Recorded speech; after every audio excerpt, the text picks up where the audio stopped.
nutrition, nutrition, nutrition. We can't talk enough about it.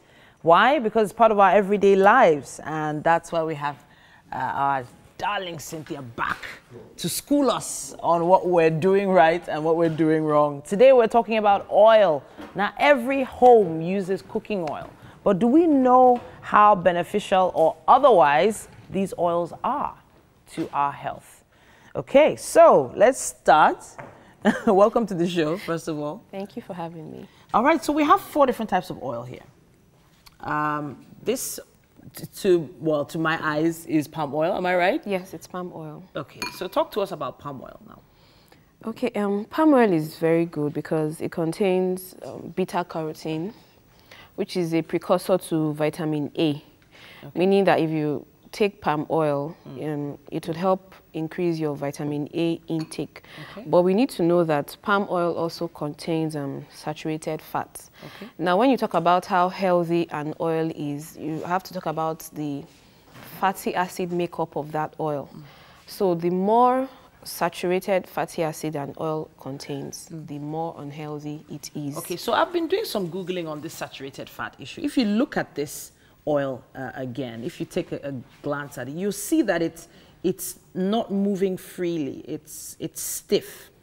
And I heard, or rather I read, that once an oil is not liquid at room temperature, it's high in saturated fat. Yes, the consistency of an oil actually determines or goes further to say how healthy that oil is. So oil is expected to be liquid at room temperature.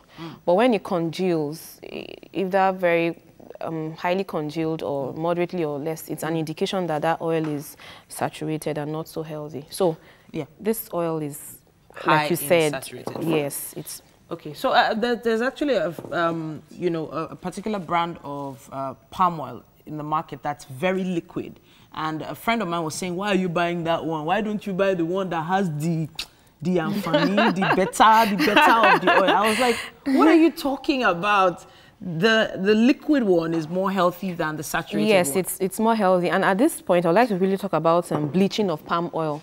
There are people who believe that, okay, fine, palm oil is more natural, so they bleach it to get vegetable oil that they then use for their other forms of cooking. So bleaching of oil, that's by heating it excessively, denatures the fatty acid content of that oil, and it can make it to contain more trans fats, which has been shown to increase cholesterol levels. So those meals that you'd prepare with bleached oil are not so healthy. And you know a very common example? Which one? Of father stew. Because they bleach it all the way down until the oil is white. Yes. That's crazy, that's crazy. All right, so the next oil on our list is? Vegetable oil. Okay. Yes. So now the source of an oil also determines how healthy that oil is. Okay. So any oil you get from animal source is definitely going to contain saturated fat. Okay. But those you get from vegetables such as corn, soya beans, and all that are healthier because they contain polyunsaturated fatty acids. And you can see how clear and this oil and loose it is. Yes. So this is lower in saturated fats than the palm oil. Yes, than the palm oil. Okay. Yeah. Okay. All right. So as I'm trying to bend the bowl, I can't even keep it still because the oil is flowing towards the edge. That's how free it's supposed to be at room temperature.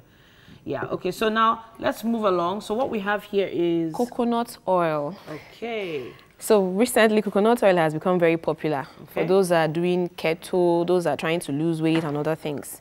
Now, coconut oil also contains saturated fat, just like the palm oil. Wow. Yes. Okay. And the method of extracting this coconut oil also matters. Now, there are certain coconut oils in the market that have been over-refined, bleached, and deodorized. So the more they undergo this processing, the more they lose their valuable attributes. So coconut oil, it has some useful nutrients. It's fat, and it helps in the absorption of fat-soluble vitamins such as vitamin A, vitamin D, vitamin E, and vitamin K. But nonetheless, it contains saturated fats. So palm oil versus coconut oil, which one is healthier? I won't say better. Well, palm oil, they both contain saturated fats, but I'll tend to give it to palm oil. Over coconut oil? Over coconut oil. Wow. Over coconut. But no matter how healthy this one is, and the quantity is actually what matters. Okay. Yeah. All right, then this oil is? Extra virgin olive oil. Okay, so let's talk about olive oil. Olive oil is a very wonderful oil because it contains monounsaturated fatty acids. Okay. Remember I talked about fatty acids earlier on. So monounsaturated fatty acids are very good. Now, they don't predispose you to the other problems you'd get when you're consuming saturated fatty acids. But the thing about olive oil is the method of extracting it. Now, if you go to buy olive oil and you see extra virgin olive oil, now the attribute of that is that the color is usually like golden green color. Okay. So if it's extra virgin olive oil, that actually shows that it's pure, because olive oil has a lot of useful nutrients, phytochemicals, antioxidants and all that.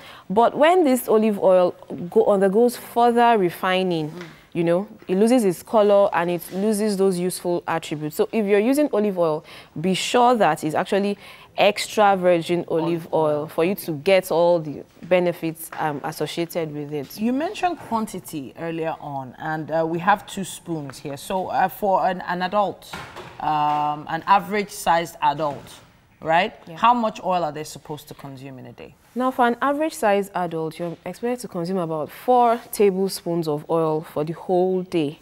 Now, this is not per meal. You're supposed to spread this out throughout the whole day. So this is an idea. So this is this is all you're supposed to take, 1 cooking spoon. Okay, so look at this spoon very well as we take this break. Go to your kitchen and calculate how many of these you've actually been using for your meals. This is what you need.